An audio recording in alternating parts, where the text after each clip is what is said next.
Alright, so this is part 3 for the ViZDoom series. So basically using PyTorch to play Doom for us, using like reinforcement learning.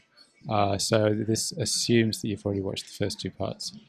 So in the first part we install the Python environment and run the ViZDoom, and then in the second part we design the network. So I don't know if we should revise anything. So in the first part we basically took the basic.py file that we downloaded from the ViZDoom site, and we made it run faster by disabling the where are we? Oh, we set the window visible to false, so that saves time because it doesn't have to render onto the screen. And we also reduced the resolution down to 160 by 120, which is the lowest resolution, which speeds things up. We turned the sleep time down to 0. We took away a bunch of print statements. We converted the screen buffer, which arrives as a NumPy array. We converted that into torch, and we divided by 255 to normalize it into the range 0 to 1 and to turn it into a float tensor. And then we started to design a candidate network that we're going to use to control the ViZDoom. So the input to this is the images of the screen, and then the output of this is going to be some action, like basically a number between 0 and 2, because there's 3 possible actions, right? So if we look at the actions are listed here, and basically we can go left, we can go right, or we can fire, attack. So there's 3 possible actions. These actions are expressed as like one hot, but it doesn't really matter. Basically, for all we care about is there's 3 of them. So each of these is a single action, and so we have to choose between it. So basically, the network takes in an image, and it's going to output an action. Now we're just taking a single image as input, but we could, for example, in the Atari games that DeepMind was doing, they actually took like the 3 or 4 previous frames as input too, so that like movement could be detected. But here we're not doing that. We're just taking the last image, the current image, which is probably enough because all we have to do for this scenario is just like move towards the monster and then press fire. So we don't need to know any movement. We just need to move ourselves. So how are we doing that? So we've got like 2 convolutional layers and 2 pooling layers, which is going to shrink the size of the image. The convolutional layers changes the channels. So the channel starts at 3 for the colors, then we get to 16. Whether 16 is a good size, I don't know. Maxing pooling 2D, kernel test 4, will that work? I don't know. We'll see. And then at the end we use a linear layer, which just converts the output of the convolutional layer to just have like the 3 actions. And then we've got the forward, which passes through the convolutional layer, the pooling layer, ReLU, etc. Right, but we haven't actually run anything through this, so for all we know, it's going to crash, and it probably will crash. So yeah, so let's try running it. I should just be able to do up arrow. Right, so it's this script here. So if we run that, oh, you know what I was thinking between these two is I didn't actually show that the screen at that low in resolution still looks reasonable. So let's just get rid of this and this print, and we're going to set the screen visibility to true so that we can see stuff. And it will just see that the screen is small, tiny, but like you can see everything, right? You can see where the monster is. Basically, it looks like Doom even though it's small. So yeah, and now we're just going to turn that off again because then it's faster. So we're just going to set the set window visible back to false. Right, so let's put back what I just commented out. So, oh, right, well, we haven't done anything yet. We haven't actually created the model. So let's go up here. So we'll create the model before we play anything. So let's go up here. We'll say model equal, let's recall it net, right? And then there's some initialization parameters that we need to pass in. So we need to pass in the image height, the image width, and the number of actions. So let's pass those in. So here, so image height, well, we know that it's 120 and the image width is 160. There's probably a way of getting this from the Doom, but we're not going to do that for now. and the number of actions is 3. But we can use like then actions as because this is just a list, so we can get the length of this list. So we've created the model, and then later on we'll create an optimizer and so on. Yeah, but we won't do that yet. All right, and then here what we're going to do is we're going to pass our tensor into the model, and this is going to give like action logits, I guess. All right, and then let's print the size of the action logits, which will, like, if we get that far, then it's gone through the network. Okay, so let's try running that and see what happens. All right, so syntax error here. So we just need to change the number of actions. So we'll change this to an equals. All right, cannot assign module before init. So this is because in the network we didn't call super.init.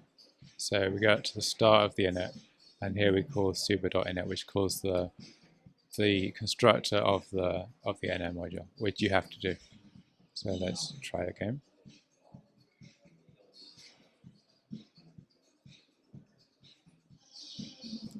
All right, so it says weight of expected input 12063 to have 3 channels, but got 120 channels. All right, so what's happening here is it's expecting the channels to be here, the 3 channels, but actually we've put the channels at the end. So we're going to have to transpose this dimension to go here. Like basically we're giving the convolutional layer NH. We've given it NHWC, but it should be NCHW. So C here is the number, it's channels, H is the height, W is the width, and N is the batch size. Batch size for us is going to be 1. All right, so we're going to have to do transposition here. So if we go down, right, so this screen buff T, at the moment this is NHWC. Actually it's HWC, and we want NCHW. Right, so we can add in, let's think about this. Let's think about the N for later. So first let's try to turn it into CHW. So how to do that? So first we're going to transpose these two, and then we're going to transpose like the first two. So we're going to do screen buff T equal screen buff T dot transpose dimension 1 with dimension 2. That swaps these two around, and then we'll do that. We'll do from between 0 and 1. And now if we print the screen buff size, now it should have the C as the first dimension.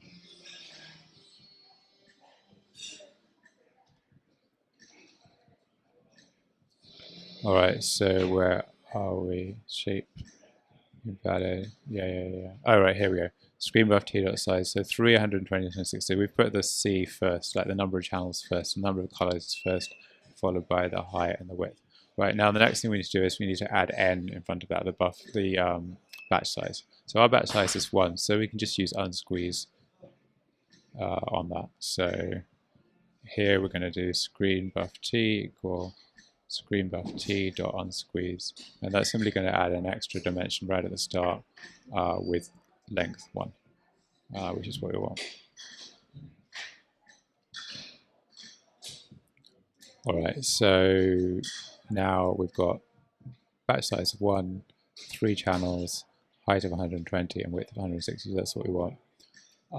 And we can see that now it's gone through the network, and we've got an output which has batch size 1 and 3 possible actions. So that's exactly what we wanted. And this is just because we stuck this in to crash. So we've now done a forward pass through the network. So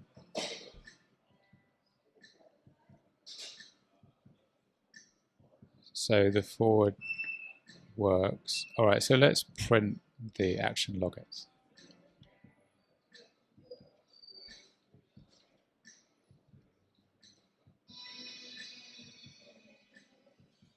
All right, so here's the logX. Right now, the one which is the largest is the one that is the action that the network's choosing. So in this case, 0.0939. Now we should sample, but for now, let's just use an argmax. So let's do action equal action logX dot max dim equal -1, and then we're going to print the action. And so this, instead of, so here we've got 3 numbers, and basically what we want to know is what's the index of the largest number. So in this case, the index would be 2, and so that would be the chosen action. So let's just run that. Now in practice, we would need to sample. Whoops, we would need to sample, not argmax. But I'm just argmaxing now to simplify, and then we'll think about sampling later. All right, so here, for example, this one is the largest, and so the action tensor is 2. Whereas in this case, this one is slightly larger, so the action tensor is 1. And then let's do dot item to convert it from being a tensor into an integer.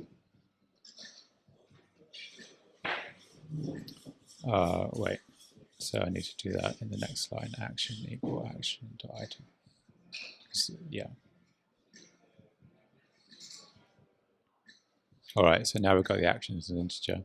And now what we can do is this thing where it says game.makeAction. So basically this is choosing one of the actions. And instead of randomly choosing using choice, we can simply use that action as an index into the actions. So remember that the actions is like the possible actions. These are all expressed as one. It doesn't matter, like each line here is a single action. We have 3 of them. And now the action, which is a number like 0, 1, 2, is an index into the action. So this chooses an action, and then we pass that into game.makeAction, and we get a reward. So I guess we can print the reward.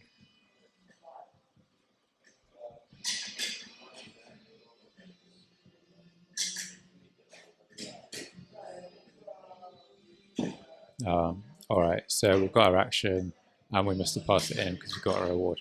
All right, so we're managing to go forward pass to the network, choose the action that, well, the network chooses the action that it wants. We interpret those numbers as the actions, They're not probabilities because we didn't convert it into a probability distribution, although we can, and perhaps we should. But we are then taking the output the action chosen by the network, and we're passing that to the ViZDoom. But I mean, at the moment, because it's not trained, like nothing interesting is going to happen. I mean, I guess we can run it though.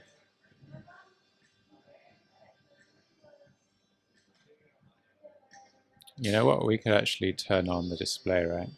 I mean, it's not learning anyway, so it doesn't have to run quickly.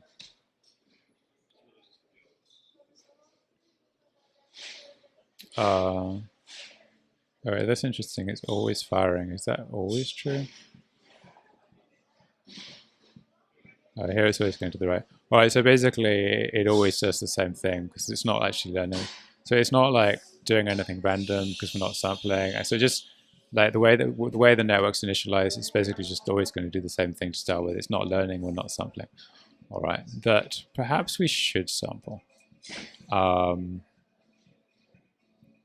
Yeah, so let's sample. So in reinforcement learning, we will have to sample because if we just do the same thing all the time, it's not going to learn, it's not going to explore.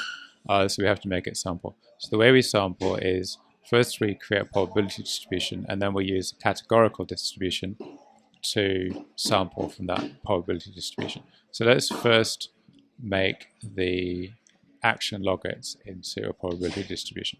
So we're going to do action probs, and we can just use softmax. So we'll just do f.softmax action logits, and we can print the action logits, and we can print the action probs.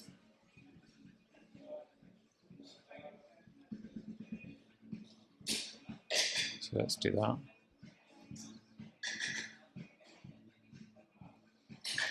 All right, so the action logits is kind of just numbers. They're not a probability distribution, they don't add up to 1. And then we pass it to the softmax. Now they add up to 1, and they're very similar to each other. and they're in between 0 and 1. So probability distribution, the numbers have to add up to 1, and they have to be between 0 and 1 inclusive. So these numbers don't add up to 1, they're not a probability distribution. We pass them through softmax, and they become a probability distribution. Maybe it'll be more random now, I don't know, let's have a look. I mean, we're not sampling yet, but like maybe just because they're more similar to each other, but oh no, actually, I mean, we're not changing the relative size of them.